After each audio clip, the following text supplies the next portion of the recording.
She was the first female vice president, and later, the first female president of an East African nation. Once admired for her calm leadership and promise of reform, Samia Suluhu Hassan now faces growing criticism and disillusionment from many. As Tanzania's first female president, she has made history once again, though not in the way many had hoped. With over 95% of the total votes cast, she now joins a growing list of leaders whose victories raise more questions than applause. A list often associated with power, control, and the silencing of dissent. Now, let's talk about the chaos that has followed this election. Reports across Tanzania point to political unrest, protests, and tragic accounts of violence. Despite the turmoil, the Electoral Commission has declared her the winner. It's a heartbreaking story, but sadly, one that echoes across many African countries during election seasons, a time often marked by tension, fear, and heavy-handed policing.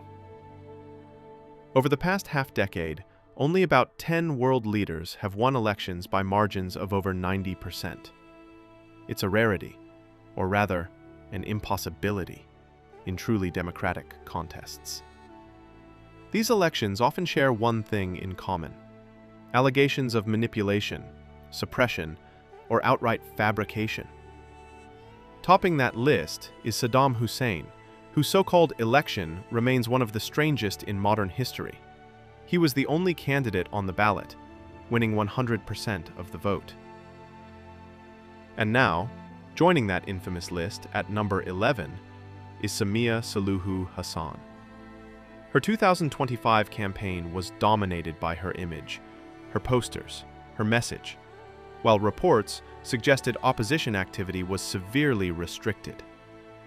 On election day, accounts of intimidation, irregularities, and violence emerged, followed swiftly by an almost unanimous victory. 97.3% of votes in her favor. Let's break that down. Tanzania has about 37.6 million registered voters.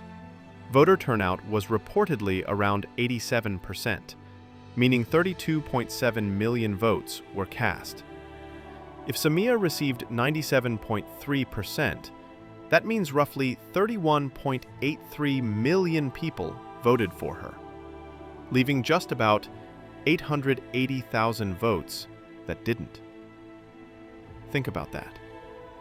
Can an entire nation really speak with one voice and yet erupt in protest at the same time?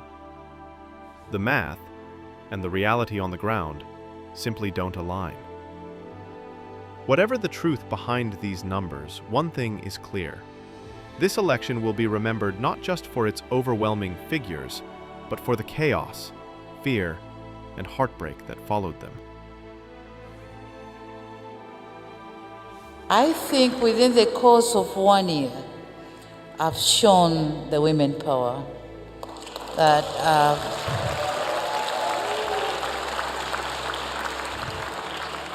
I led the country in the same way men did, and in some circumstances more than they did.